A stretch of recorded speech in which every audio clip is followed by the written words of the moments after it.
अस्सलाम वालेकुम दोस्तों, उम्मीद है आप सब लोग खैरियत से होंगे। बात करेंगे कैदियों की रिहाई के मतलब 460 कैदियों की सज़ाएं माफ़ करने का ऐलान किया, जिनमें 161 खारजी भी शामिल हैं। His Majesty Sultan Haitham bin Tariq उन्होंने आज 11 मई 2021 मंगल के दिन रॉयल डिक्री भी जारी कर दिया, जिसमें मेंशन किया गया 460 कैदियों की सज़ाएं माफ़ कर दी गई हैं और उनको वापस उनकी फैमिली के पास भेज दिया जाएगा।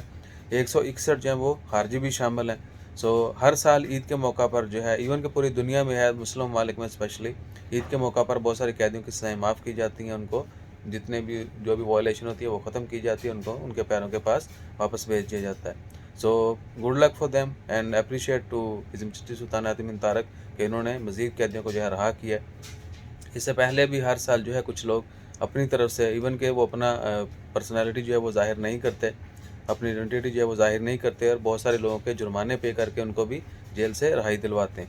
आप सबसे भी रिक्वेस्ट है कि हमेशा किसी न किसी की मदद करते रहें किसी न किसी तरीके से, और हमेशा एक दूसरे को दुख सुख में याद रखिए। जज़ाकल्लाह। अल्लाह हाफ़िज़।